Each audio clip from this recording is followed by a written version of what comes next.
50 करोड़ लोगों को जनधन खाता मिला, 55 करोड़ लोग आयुष्मान भारत में, यानी जिसमें स्वास्थ्य का बीमा था, उससे कवर हुए, 5 करोड़ लोग उसका लाभ भी ले चुके हैं। अच्छा, हर गांव में बिजली पहुंची, वो लोग भी करने का प्रयास कर रहे थे। कई, देखिए मैं कहता हूं 3 प्रकार के कार्य होते हैं। एक जो पिछली सरकारें भी कर रही थी, हमने भी किया, ज्यादा तेज गति से किया, ट्रांसपेरेंसी से किया। ठीक है।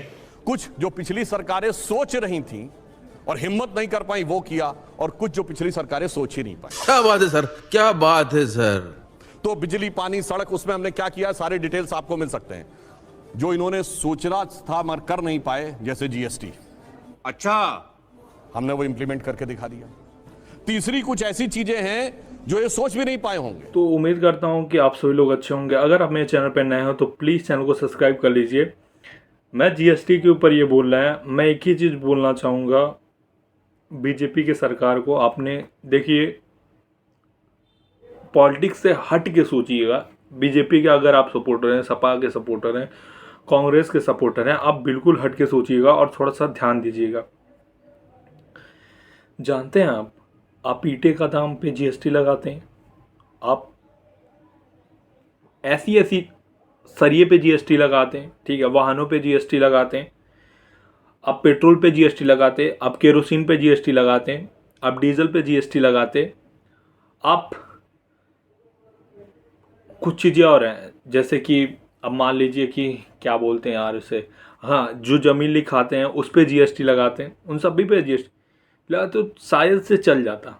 मगर आपने जीएसटी किस पे लगाई? दूध पे लगाई, पढ़ने पे जीएसटी लगाई, पानी पे आपने जीएसटी लगा दी, आपने खाने वाले चीज़ों पे जीएसटी लगा दी, आपने कपड़ों पे जीएसटी, चलो ठीक है, कपड़ों पे जीएसटी लगा दी, कोई बात नहीं, ठीक है।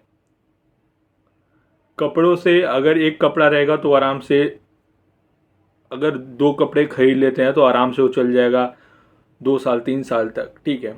मगर आपने, सही बताते, आप बद्दुआ लेके जा नहीं पाएंगे कहीं। आप हट, जितने भी अगर आप देख रहे हो इस वीडियो को, तो एक बार ज़रूर आप सोचिएगा, जीएसटी सही चीज़ों पे लगाते हैं आप। आपने जीएसटी ऐसी चीज़ों पे लगाई, बताइए। पहले जो 20 रुपये का दूध मिलता था, अब 35 रुपये का मिलता है। जो 22 रुपये का दूध मिलता था वो 35 रुपये। अब मैं आपको, जो रोड पे सोते हैं, ठीक है, रोड पे सोते हैं, उनके पास कुछ नहीं, उनको कपड़े से तो लेना देना है नहीं, घर उनके पास ऑलरेडी नहीं रहता है, वैसे ही वो कहीं ना कहीं गुजर बसर कर लेते हैं। आपने लगाया कैसे? आपने गरीबों को मारने का काम किया। ट्रूथ है, आप सोचिए ना। मैं कभी नहीं बोलता, मैं, देखिए, मैं बीजेपी के खिलाफ नहीं हूँ, मैं कांग्रेस के, मैं किसी के, बस मैं एक आम इंसान की हैसियत से सोच रहा हूँ। और आप भी सोचिएगा, आपको सब कुछ पे लगाते चल जाता है, थोड़ा सा इंसान, ठीक है, इस पे लगा, कोई दिक्कत, मगर आपने दूध के ऊपर लगा दिया। जो भाई बच्चा पैदा होते ही दूध पीता है, उसकी चीज़ें भी आपने छीन ली, दुगुनी तुनगुनी। मान लीजिए जो रोड पे सोचते हैं, उनके पास तो उतना पैसा नहीं होता ये, उनके लिए जहाँ 6 रुपये का छाछ मिलता था, 12 रुपये का, 20 रुपये का मिल रहा है, बताइए। उतने में तो 2-3 आ जाए, उन लोग का आराम से चल जाए। उन्हीं लोग का नहीं, तेल कहाँ था? तेल 95 रुपीज़ था, 190 रुपये चला गया। जो मिडिल क्लास फैमिली है ना, वो थोड़ा बहुत झेल झाल के कर लेगी, बट बहुत हार्ड है, ठीक है। मगर जो रोड पे सोते हैं, आप उनका सोचिए कभी। मगर आप लोगों को सोचने का टाइम कहाँ है? हम आपकी सर, देखिए, हम किसी को गलत नहीं ठहरा रहे, मगर यार जीएसटी आप लगाते यार, थोड़ा तो सोच लेते। आपने एजुकेशन के ऊपर जीएसटी लगा दी। अमीर के बच्चे तो आराम से पढ़ लेंगे, गरीब के बच्चे क्या करेंगे? उनके ऊपर जीएसटी, भाई सब 14, तो पता नहीं 14% की, पता नहीं कितने परसेंट लोग जीएसटी। अगर किसी को पता भाई तो कमेंट करके जरूर बताएं, इतने परसेंट की लोगों ने जीएसटी लगा दी। आपने गरीबों को मारने का ही काम किया है ना, और अनपढ़ को अनपढ़ बने रहने के लिए छोड़ दिया, और अमीर को, अमीर की, जो बहुत अमीर हैं, उनके बच्चों को पढ़ाई करने के लिए एकदम हर चीज़ के लिए फ्रीडम दे दी। उन लोगों को घंटा फर्क पड़ता है जीएसटी से, वो तो पहले ही ऑलरेडी अमीर हैं, ठीक है। चलिए वीडियो देखते हैं मेरे, और आप लोग कमेंट करके जरूर बताइएगा। होंगे जैसे सोलर एनर्जी में भारत बहुत आगे बढ़ा, वो तो एक अलग बात है। फेंको, फेंको अपनी पूरी शक्ति के साथ फेंको। मगर एक इंटरनेशनल सोलर अलायंस बनेगा, और उसका केंद्र भारत में होगा, यानी हम विश्व में सौर ऊर्जा के नेता बन के उभरेंगे, यह किसी को समझ में नहीं आया होगा। यह बदलाव हमारे टाइम में आया। प्रति व्यक्ति आय 86,000 रुपए थी, अब 1,82,000 रुपए हो गई, यानी डबल हो गई। पांचवी बड़ी अर्थव्यवस्था बन गए। मोबाइल मैन्युफैक्चरिंग में सेकंड नंबर की दुनिया में देश बन गए। कार मैन्युफैक्चरिंग में भी तीसरे नंबर के देश बन गए। झूठ बोलो झूठ बोलो झूठ बोलो। सौर ऊर्जा में हम बहुत आगे निकले। और बाद में कहूं क्या बदलाव आया, आज श्री राम जन्मभूमि का उभरता हुआ मंदिर देखिए, शाबाश। ये महाकाल का कॉरिडोर देखिए, काशी विश्वनाथ का कॉरिडोर देखिए, और इतना ही नहीं, उभरता हुआ भारत की शक्ति का प्रतीक नया संसद भवन देखिए। और अभी तो रुको, क्लाइमैक्स अभी बाकी है। तो ये बदलाव आया कि अरुण गगन पर महाप्रगति का अब ये मंगल गान उठा, करवट बदला अंगड़ाई ली, सोया हिंदुस्तान उठा। वाह मोदी जी वाह। बहुत लंबी फेहरिस्त बताई कि इन्होंने क्या क्या किया। उसमें अंडरलाइनिंग पार्ट ये भी था कि कौन सी चीजें जो आपने सोची आप नहीं कर पाए, और कौन सी चीजें जो आपने सोची नहीं वो भी इन्होंने कर दिया। अच्छा, आप लोग कहते हैं कि इन्होंने कुछ किया नहीं, ये न्यू इंडिया नहीं है। आपका तर्क क्या है? अभी मजा आएगा ना भिड़ो। नाकामी के 9 साल इसको ऐसे ही नहीं कहा जाता है।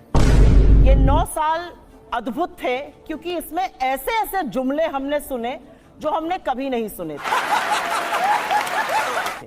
मैं छोटी सी बात कहकर अपनी बात शुरू करती हूँ। आज हर व्यक्ति बैंक जा रहा है अपना 1 या 2 या गड्डी 2000 की बदलने के लिए। जो 7 साल अपना लाया हुआ रुपया नहीं चला पाए, वो 70 साल का हिसाब मांगते हैं और 9 साल का सीना ठोक रहे हैं। ये इनकी असलियत है। अब आपको मैं क्रमवार तरीके से बता देती हूं इस देश ने क्या देखा। इस देश ने 9 साल में सबसे ज्यादा बेरोजगारी देखी। यही नहीं, अभी और सुनिए। और बेरोजगारी ऐसी देखी कि जब आप सरकार से सवाल पूछिए तो इस देश ने सुना पकौड़े तलो। इस देश ने महंगाई देखी, और जब महंगाई का मुद्दा उठाया गया तो कहा गया हम लहसुन प्याज नहीं खाते। बात तो सही है। गलत है यार। इस देश ने सुना, आगे सुनिए, इस देश में बोला गया 15-15 लाख सबके अकाउंट में आएंगे। 83% जनता की आय कम हो गई है। और आज इंडियन एक्सप्रेस की खबर है फ्रंट पेज की, जिसमें पूरी तरह से अंकित है कि agriculture labour, non agriculture labour और दिहाड़ी मजदूर सबसे ज्यादा प्रताड़ित है। 2014 से उसकी आय नेगेटिव हुई है। शाबाश। यह इनके कीर्तिमान है। लेकिन अब क्योंकि बात हो ही रही है, जो तथ्य इन्होंने दिए, कार मैन्युफैक्चरिंग 1 2 3 नहीं 7 बड़े ऑटोमोबाइल जायंट्स भारत में अपनी दुकान बंद करके चले गए। चाहे वो जीएम मोटर्स हो, चाहे वो फिएट हो, चाहे वो एनफील्ड हो, अपनी दुकानें बंद करके चले गए क्योंकि उनको भरोसा नहीं है सरकार की नीतियों पर। ये मोबाइल मैन्युफैक्चरिंग की बात करते हैं। इस देश ने एक चीज बहुत बड़ी देखी। इस देश ने एक ऐसा प्रधानमंत्री देखा जो जब प्रधानमंत्री नहीं थे तो कहते थे चीन को लाल आंख दिखाएंगे, और जब चीन अतिक्रमण करके बैठा है तो प्रधानमंत्री लाल शर्ट पहन के उनकी जी हजूरी के लिए अपने खाने की थाली छोड़कर खड़े हो जाते हैं। यही नहीं, अभी और सुनिए। इस देश ने एक ऐसा प्रधानमंत्री देखा जो चीन को सबक सिखाने के बजाय 3 साल से चीन को अपने सबसे बड़ा ट्रेडिंग पार्टनर बनाया हुआ है। चीन और हमारा ट्रेड डेफिसिट $100 बिलियन है। ठीक है। इस देश ने मिजोरम और असम के बीच में गोलियां चलती हुई देखी। इस देश ने कर्नाटक और महाराष्ट्र के बीच में तनातनी देखी जहां पर भाजपा की शासन है भूमि को लेकर। इस देश ने मणिपुर को जलते हुए देखा, लेकिन प्रधानमंत्री और अमित शाह जी के मुंह पर एक जरा सी शिकन नहीं देखी।